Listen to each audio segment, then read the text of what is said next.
जम्मू कश्मीर के गांदरबल में रविवार देर रात हुए आतंकी हमले की जिम्मेदारी लश्कर-ए-तैयबा के संगठन द रेजिडेंस फोर्स टीआरएफ ने ली है।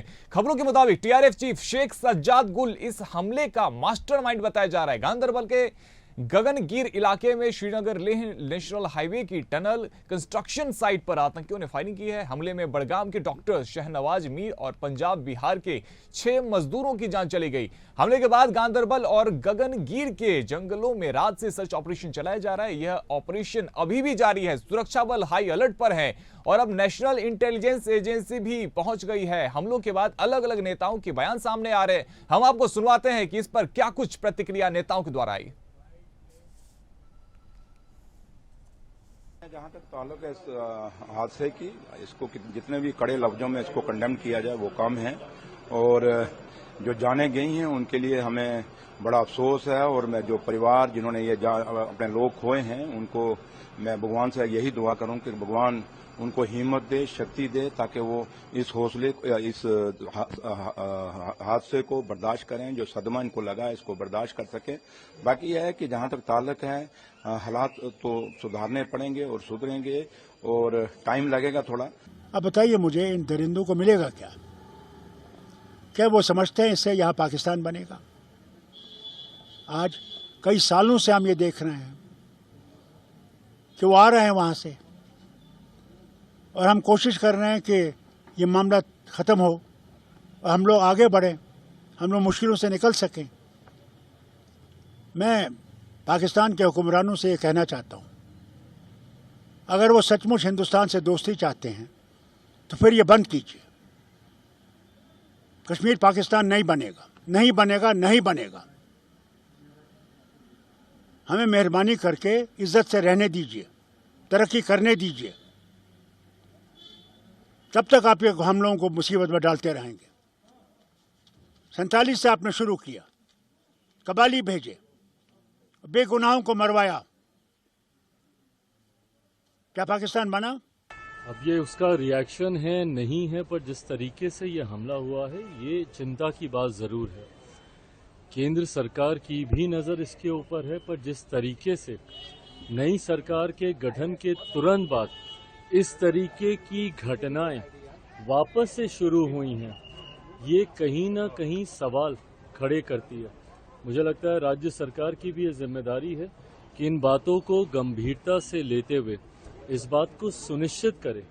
एक लंबे समय तक जब केंद्र के शासन में वहां पर कार्य को देखा जा रहा था, इस तरीके की घटनाओं में पूरी तरीके से रोक लग गई। जो मजदूर वहां टनल के कार्य में लगे थे उन पर निर्मम गोलीबारी की और इस गोलीबारी में, इस आतंकी हमले में बहुत सारे मजदूर, कारीगर लोग, उनकी जान चली गई। ये बहुत ही दुखद, बहुत ही दिलदोज ये घटना कश्मीर के गांदरबल जिले के गगनगीर क्षेत्र में पेश आया है। पाकिस्तान की ओर से लगातार जम्मू कश्मीर में अमन, शांति और खुशहाली में खलल डालने की जो बार बार कोशिश होती है। पहले जो मिलिटेंसी को रोका गया है, लेकिन जब इस प्रकार की घटनाएं होती हैं तो चिंता का विषय बन जाता है। एक बाहर के लोगों में खौफ का माहौल बन जाता है और पिछले 2 दिनों में ये जो लगातार घटनाएं हुई हैं तो ये भी दुखद हैं। तो मैं कुल मिला के यही कहूँगा कि लोगों को भी सतर्क रहने की जरूरत है, क्योंकि बहुत से लोग जो यहाँ पर इस मिलिटेंसी को अंजाम देने का प्रयास करते हैं, लोकल लोग ही हैं और जो पाकिस्तान के लिए काम करते हैं, पैसा लेकर के काम करते हैं। कल को इस प्रकार के हमले में कोई भी अपने परिवार का भी व्यक्ति हो सकता है, इसलिए जरूरी है कि हर व्यक्ति सतर्क रहे। साहब से बात की है। जो भी ये दर्दनाक हादसा हुआ है, मतलब इनका लॉस जो हुआ है उसकी तो भरपाई नहीं करी जा सकती, लेकिन डिस्ट्रिक्ट एडमिनिस्ट्रेशन की तरफ से जो भी मदद होनी होगी वो की जाएगी। दूसरी बात, ये मैटर यहाँ से हम डीसी गंदरबल से भी टेकअप कर लेंगे, डीसी साहब को, डीसी जम्मू, ठीक है। और जो भी फॉर्मेलिटीज होगी, जो भी लीगल फॉर्मेलिटीज होगी वो फास्ट ट्रैक करके जितना जल्दी हो सकेगा इनकी बॉडी का स्टेटस और जो भी एफआईआर की कॉपी वगैरह जो भी इनको चाहिए वो अवेलेबल करवाएंगे। उसका भी मैं कुछ नहीं बता सकता, बिकॉज फॉर्मेलिटीज वहाँ पे किस पेज पे चल रही है, क्या हो रहा है एक्सेप्ट, वो भी मुझे पता नहीं है। तो कंपनसेशन का जो गवर्नमेंट जॉब की ये बात कर रहे हैं, उसके लिए प्रोसेस शुरू करना है, वो टेकअप कर लिया जाएगा यहाँ पे डिस्ट्रिक्ट एडमिनिस्ट्रेशन की तरफ से, ठीक है। जो भी प्रोसेस रहता है कंपैशन अपॉइंटमेंट का या जो भी उसके अलावा भी कुछ रहता है, दैट विल बी एंश्योर्ड। तो देखिएगा, गांधरबल के टनल साइट पर फायरिंग की गई जिसमें डॉक्टर समेत 6 लोगों की मौत हो जाती है। टीआरएफ पर कहा जा रहा है कि उसने ये साजिश रची है।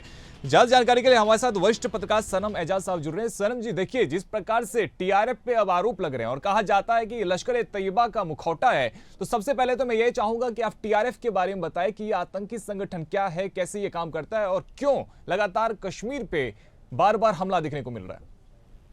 देखिए, सबसे बड़ी बात टीआरएफ की है तो जो चूंकि कुछ सोशल मीडिया या दूसरे क्वार्टर से खबरें मिल रही कि टीआरएफ ने इसकी जिम्मेदारी ली है, और टीआरएफ के बारे में आमतौर पर अनुमान यही है कि ये लश्कर-ए-तैयबा जो मिलिटेंट ऑर्गेनाइजेशन है उसका ऑफशूट है, या यूं कह सकते हैं कि उसका दूसरा नाम है। लेकिन टीआरएफ करीबन पिछले 4-5 सालों से कश्मीर में एक्टिव देखने को मिला, और खासतौर पे जो माइनॉरिटी किलिंग्स हुई थी, कश्मीरी पंडित किलिंग हुई थी, या कुछ पॉइंट ब्लैंक रेंज से जो किलिंग्स हुई थी, उसमें टीआरएफ का नाम लिया जा रहा था। लेकिन पिछले 1-1.5 साल से टीआरएफ के बारे में कोई कुछ खबर नहीं आई थी, और अब यूं कह सकते हैं कि 1 साल पहले जो लगभग, या 2 साल, मेरा अनुमान है 1.5 साल पहले जो श्रीनगर में कुछ कश्मीरी पंडितों की किलिंग हुई थी, कुछ सरकारी ऑफिसर्स की किलिंग हुई थी, उसके बाद लगभग ये टोटली तौर पे श्रीनगर में खामोश हुआ था, कश्मीर घाटी में खामोश हुआ था, कोई नाम नहीं। लेकिन आज जो घटना हुई है, इसने एक बार फिर टीआरएफ को सामने रखा है, और टीआरएफ के बारे में ज्यादा इससे जानकारी इतनी है कि ये मिलिटेंट ऑर्गेनाइजेशन जो है लश्कर-ए-तैयबा, उसका ऑफशूट बताया जाता है। सरकारी तौर पे इसके बारे में ऐसा ही कुछ बताया जाता है, और कभी कभी सोशल मीडिया या दूसरे कुछ क्वार्टर से इस तरह की खबरें निकल के आती हैं। लेकिन आज की जो घटना हुई है, ये बहुत ही गंभीर घटना है। जो लेबर क्लास के लोग हैं, जो वर्किंग क्लास के लोग हैं, और उन पे अंधाधुंध फायरिंग करना, ये लगभग कश्मीर में इस तरह का इंसिडेंट नहीं है। लेकिन चूंकि सरकार के गठन होते ही लगातार, जैसे ही सरकार ने ओथ लिया, तो उसके दूसरे दिन ही शोपियां में इस तरह की घटना हुई, जब एक बिहार के एक आम मक्की बेचने वाले उस मजदूर बेचारे को पॉइंट ब्लैंक रेंज से। बिल्कुल सनम जी, देखिए, जिस प्रकार से जम्मू कश्मीर से धारा 370 को हटाया गया, उसके बाद में चुनाव होता है, नई सरकार का गठन होता है, स्टेटहुड की बात की जा रही है कि जम्मू कश्मीर को स्टेटहुड मिल सकता है, तो क्या इन सबसे जो आतंकी संगठन है वो बौखलाए हुए हैं क्या, जिसकी बौखलाहट अब देखने को मिल रही है?